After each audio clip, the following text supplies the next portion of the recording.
ক্রিয়াকার প্ল্যাটফর্মটাকে আপনি ফিউচার কোথায় দেখতে চান অ্যাজ অ্যান আর্টিস্ট, কিভাবে দেখতে চান?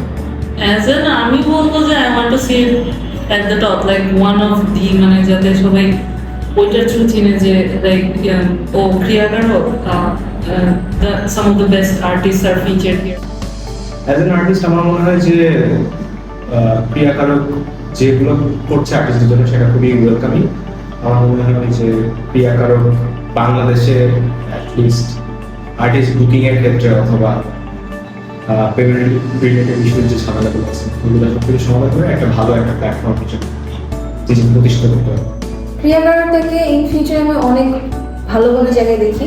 এটার মানে এখন যে পিরিয়ডটা যাচ্ছে স্ট্রাগলিং, এটা একটু টাফ হবে, কারণ আমরা আর্টিস্টরা কেন জানি সবসময় একটুখানি এক সাইডে পড়ে যাই, কিন্তু আমার মনে হয় ক্রিয়াকার ইজ এ প্লেস যেটা থাকার কারণে আমরা এখন মানে অনেকটাই লাইমলাইট আসবো।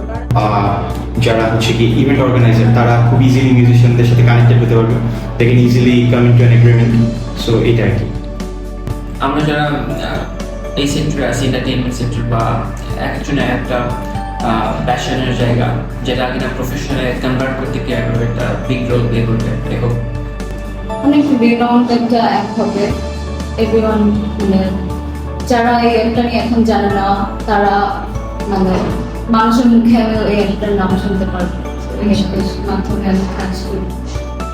আমার যেটা মনে হয়েছে যে বাংলাদেশ কনটেক্সটে এটার অনেক মানে পোটেনশিয়াল আছে, এটা অনেক গ্রো করতে পারবে, অনেক হিউজ একটা মানে হিউজ একটা it will become something huge, এটা আমার কাছে মনে হয়েছে।